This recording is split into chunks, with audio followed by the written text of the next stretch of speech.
भंते जी, वंदामी। सुखी हो। भंते जी, मैं आपका प्रवचन यूट्यूब में और हमेशा सुनती हूँ। आपका प्रवचन मुझे बहुत अच्छा लगता है और सीखने में भी बहुत अच्छा मिलता है। आज का जो कायानुपसना समझने के लिए ना और स्टडी करना पड़ेगा ऐसा लग रहा है। बहुत सारी चीजें समझ ही नहीं आई कि देखना ही कैसा है। हाँ। कि शरीर को जैसे कि 9 प्रकार से मृत शरीर को देखना है। जैसे आपने बहुत सारे छोटे छोटे अंग बन मतलब तो आज पहली बार ये पता चला कि उसको देख करके अपने मंदर अंदर अपने शरीर को उसमें मतलब अनुभव करना है। दूसरे मृत शरीर को अपने शरीर से जोड़ करके देखना है क्या? हाँ, कि जैसे जो शरीर बाहर है, अब आप किसी जैसे मनुष्य का शरीर तो अभी देख नहीं सकते। जी। तो कभी गाड़ी से जाते हुए शरीर से कई कई जगह पर जानवरों का फटा हुआ टूटा हुआ शरीर दिखाई देता है। तो 2 मिनट के लिए भी आपका भाव ऐसा जाग जाए देव शरीर को देखकर कि ये भी 4 महाभूतों से बना हुआ शरीर है, और ये भी 4 महाभूतों से बना हुआ शरीर है। आज इस शरीर की ऐसी अवस्था है, मेरा ये जो शरीर है इसकी भी ऐसी अवस्था होगी। इसी चाह क्योंकि ये शरीर भी 4 महाभूतों का है। तो जो क्षण भर के लिए जो चिंतन है, वो चिंतन कहता है कायानुपස්සना। उसे कहते हैं कायानुपස්සना। कि बाहर हुए शरीर की अवस्था को, दूसरों के टूटे हुए फूटे हुए हड्डियों को देखकर अपने बारे में वो क्षण भर के लिए चेतना जगाना। तो इसके लिए ऐसा नहीं कि उस मरे हुए शरीर के सामने घंटों बैठ गए और चिंतन कर रहे हैं, बदबू आ रही बैठा है।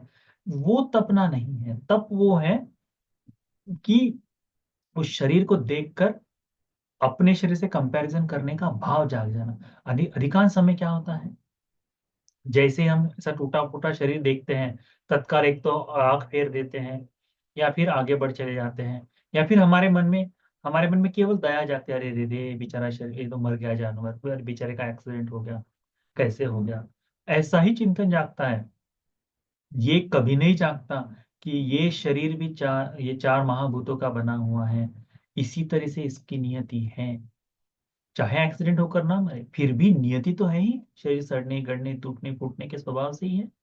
तो उसका क्षण भर के लिए चिंतन कायानुपස්සना है। तो इसमें उसी प्रकार से बताया है कि भिक्षु फिर वो बैठकर लंबे समय तक, फिर वो बाद में वो एक बार दर्शन ले लिया, उस देखे हुए दृश्य को अपने मन में आंखें बंद करके फिर चिंतन करता है कि देखो ना, ये शरीर ऐसा ही है, और मेरा शरीर भी जो है ये ऐसे ही होने वाला है। तो इस शरीर के प्रति काहे का मोह, कैसी प्रेम, कैसी लालसा, ये शरीर ही है, इसका धर्म अभी खत्म नहीं हुआ करके चिंतन करता है। तो बाहर की काया को भी अंदर की काया को भी एक तरह जोड़कर, बाहर के धातुओं को भी भीतर के धातुओं को भी एक तरह से जोड़कर चिंतन करता है। उसे कहते हैं कायानुपस्थिति। तो ये जो है कायानुपස්සना, वो निरंतर चलने वाली है। निरंतर। तो एक विशेष बात ध्यान में रखो कि पूरे कायानुपස්සना, चाहे आनापान सती करो, चाहे अशुभ साधना करो, चाहे नवसीवती करो, एक ही भाव जागना चाहिए, अति कायोति वा पनसति। यह काया इस धर्म की है, ऐसी काया है। ये स्मृति जागना कायानुपස්සना है। वो अभी नहीं जागी, तो वो जगाने के लिए धीरे धीरे अभ्यास, ऐसा नहीं कि एक दिन में जाग जाएगी। लंबा समय धीरे धीरे अभ्यास करते हुए बढ़ना है। ठीक है। ठीक है उपासना। अगला प्रश्न है। नमो बुद्धाय बनते जी। हम्म।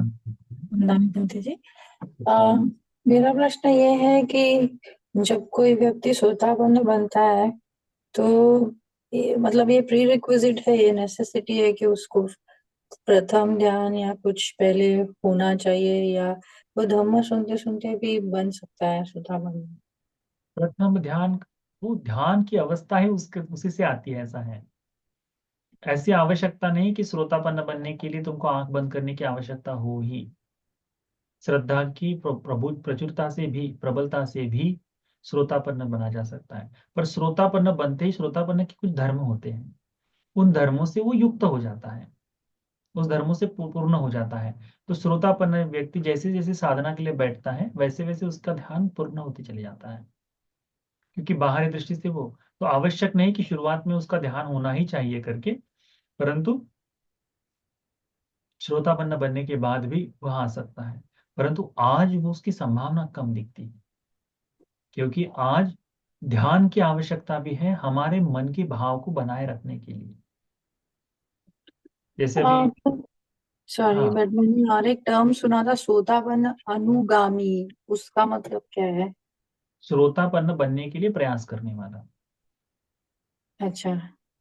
यानी जैसे आ, हमारे श्रावक संघ के चत्तारि एतानि पुरुष युगानि, 4 प्रकार के पुरुष हैं, 4 प्रकार के युगल हैं, व्यक्तियों की जोड़ियां हैं, है ना। अट्ठ पुरुष पुगला, इनको अलग अलग करें तो 8 प्रकार से हैं।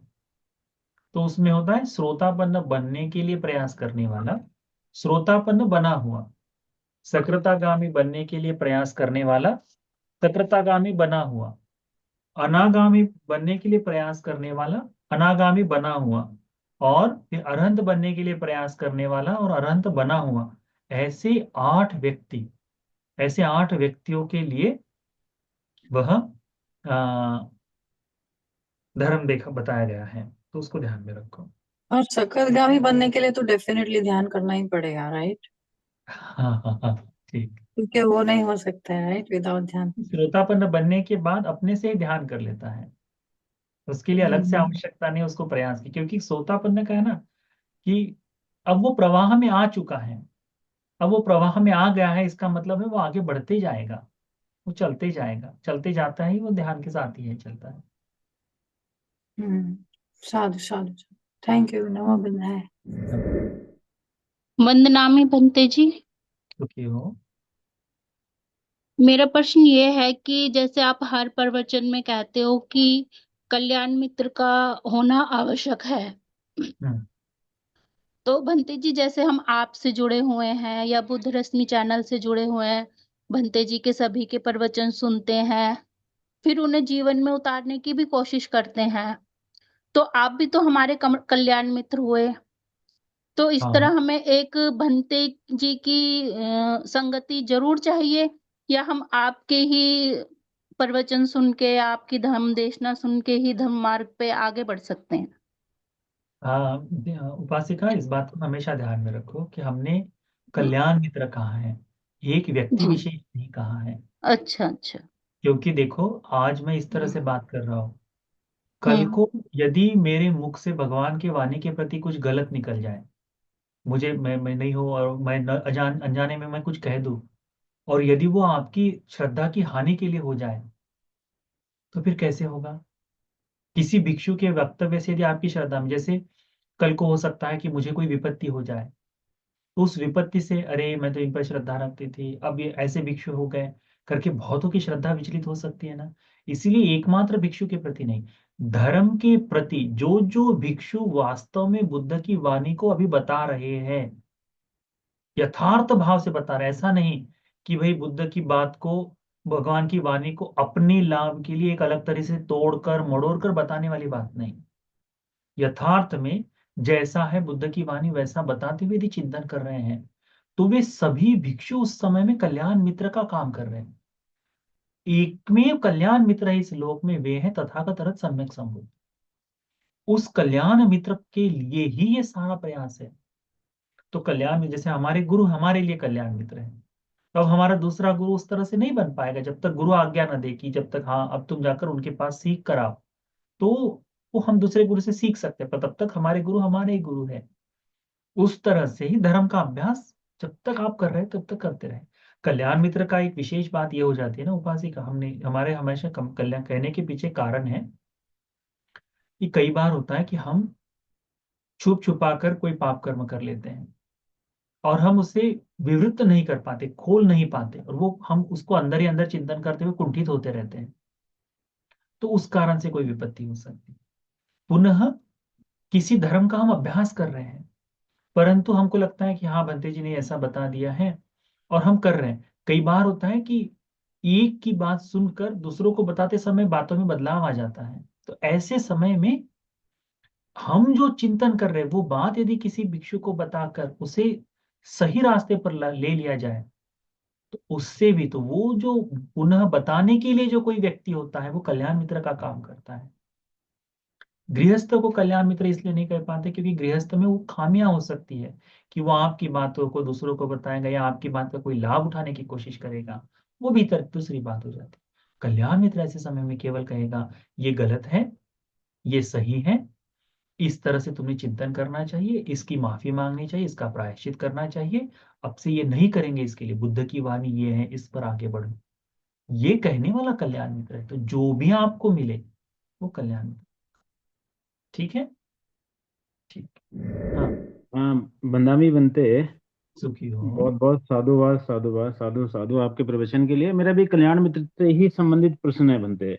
हाँ सर। बनते इसमें एक चीज बताइए ना कि कल्याण मित्रता के लिए हमें फिजिकली की जरूरत नहीं है। हमारे गुणों को देखने के लिए कोई भी अगर मान लो भिक्षु जिसके भी संपर्क में है, जिसकी हम देशना सुन रहे हैं, जिससे आगे बढ़ रहे हैं या अपने है ना जीवन में आगे बढ़ने की कोशिश कर रहे हैं, तो हमारी कमियों या अच्छाइयों को देखने के लिए हमें फिजिकल जरूरत नहीं पड़ेगी बनते किसी कल्याण मित्र की। यदि तो आपके हमें आसपास में उपलब्ध है, जी बहुत अच्छी बात है, क्योंकि नजदीक में रहने से जो आनंद आता है भिक्षु के, जी बनते वो जो भाव जागता है, वो बहुत बढ़िया है।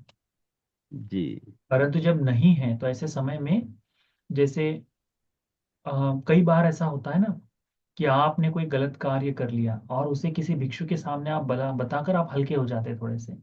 उस हल्का होने के बाद आपको पाप कर्म करने में थोड़ी लज्जा और जाग जाती है कि अरे यदि मैं करूँ तो ये मुझे पुनः बताना पड़ेगा, ये बार बार होना पड़ेगा।